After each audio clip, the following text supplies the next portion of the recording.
맞아요. 오늘 저희가 함께 깊이 들여다볼 부분은 구약 성경 민수기 23장입니다.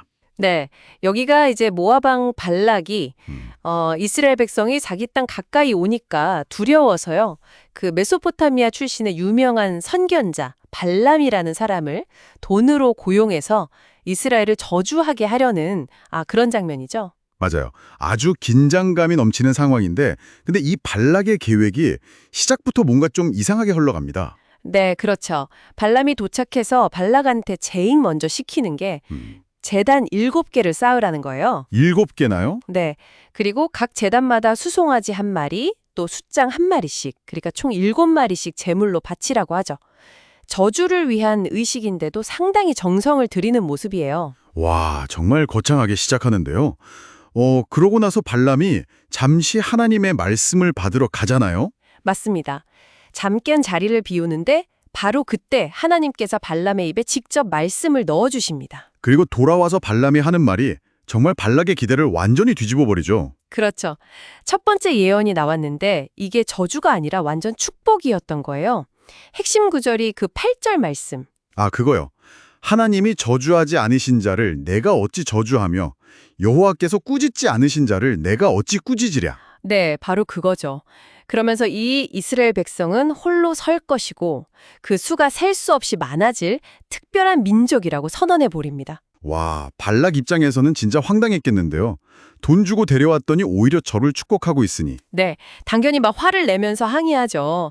아니, 내가 원수를 저주하라고 당신을 데려왔는데 이게 뭐냐? 이런 식이었겠죠. 근데 여기서 발람의 대답이 또 아주 담호합니다. 그렇죠. 12절에서 딱 잘라 말하잖아요. 네. 여호와께서 내 입에 주신 말씀을 내가 어찌 말하지 아니할 수 있으리이까. 자신의 의지나 발락의 요구보다 하나님의 명령이 우선이다. 이걸 분명히 하는 거네요. 네, 맞습니다. 중요한 포인트죠. 근데 발락은 이걸 장소가 잘못돼서 그런가? 이렇게 생각했던 것 같아요. 그럴 수도 있겠네요. 그래서 포기하지 않고 발람을 다른 장소로 데려가죠. 비스가 꼭대기라고. 네, 거기로 데려가서 똑같이 다시 제단 7개 쌓고 제물도 똑같이 바칩니다. 이번엔 뭔가 좀 다르겠지 하고 기대를 한 거죠. 하지만 결과는 똑같았습니다. 하나님께서 또다시 발람에게 말씀을 주셨고 두 번째 예언 역시 이스라엘을 향한 강력한 축복이었어요. 또 축복이었군요. 네, 특히 이번에는 19절 말씀이 아주 중요합니다. 그 유명한 구절이죠.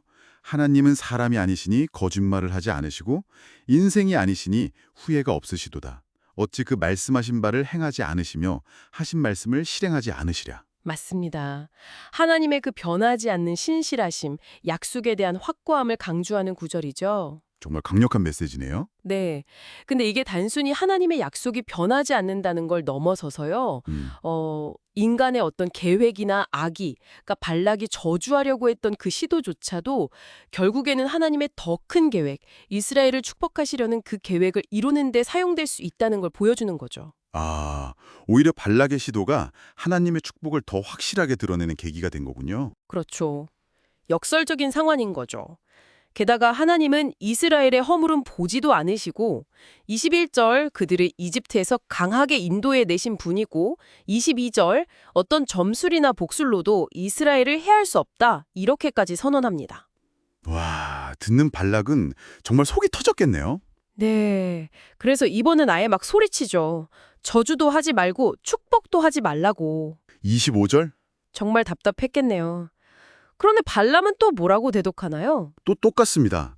자기는 하나님이 주신 말씀만 전할 뿐이라고요. 26절. 그런데 여기서 좀 궁금한 점이 생기는데요. 우리가 성경 다른 부분을 보면 발람이 나중에는 결국 돈 때문에 좀 불의한 길을 간 인물로 평가받기도 하잖아요. 네네. 아주 예리한 지리적이십니다. 근데 그런 그가 어떻게 여기서는 이렇게 하나님의 진실된 말씀을 그것도 2번씩이나 전할 수 있었을까요? 이게 약간 모순처럼 느껴지기도 하거든요. 네, 그렇죠. 실제로 발람의 어떤 개인적인 동기나 그의 완전함에 대해서는 논란의 여지가 분명히 있습니다. 하지만 이 이야기의 핵심은요, 발람이라는 사람 자체보다는 하나님께서 그 상황 자체를 당신의 뜻을 선포하는 도구로 사용하셨다는 점에 있는 것 같아요. 그러니까 메신저가 완벽하지 않아도 메시지 자체는 진실될 수 있다? 이런 건가요? 네, 그런 측면에서 볼 수 있죠. 하나님께서는 때로 불완전한 도구를 통해서도 당신의 주권적인 뜻을 이루신다는 것을 보여주는 흥미로운 예시라고 생각합니다. 그렇군요. 이해가 되네요. 근데 발락은 여기서 멈추지 않죠. 네, 정말 끈질깁니다. 세 번째 시도를 준비해요. 이번에는 부월산 꼭대기라는 곳으로 또 장소를 옮깁니다. 또요. 네, 그리고 또 똑같이 일곱 제단과 제물을 준비시키죠. 27절, 30절. 정말 대단하네요. 세 번째는 과연 결과가 다를지 정말 궁금해지는데요. 네, 이 민수기 23장은 결국 우리에게 뭘 보여주냐면요. 인간의 계획, 아무리 그럴듯하고 치밀해 보여도 하나님의 더 크신 뜻과 계획 앞에서는 결국 아무것도 아니라는 것. 오히려 그 계획이 하나님의 뜻을 더 분명하게 드러내는 계기가 될 수도 있다는 것을 극적으로 보여주는 거죠. 발람은 결국 자신의 의지와는 상관없이 하나님의 축복을 선포하는 도구가 된 셈이고요. 네, 오늘 이야기는 여기까지 나누면 될 것 같습니다. 이 수천 년 전의 이야기가 오늘을 사는 당신에게 어떤 생각거리를 던져주었기를 바랍니다. 마지막으로 이런 질문을 한번 던져보고 싶네요. 만약 당신이 발람과 같은 상황에 놓였다면 어땠을까요? 세상의 강력한 힘, 예를 들면 부나 영예 같은 것이 당신에게 어떤 요구를 해올 때 당신 안에서 들려오는 신념이나 혹은 신의 목소리 사이에서 당신은 어떤 선택을 하시겠습니까? 생각해 볼 문제네요. 어쩌면 오늘날 우리도 크고 작은 갈림길에서 비슷한 고민들을 계속하고 있는 건 아닐까요? 한 번쯤 깊이 생각해 보시는 것도 좋을 것 같습니다.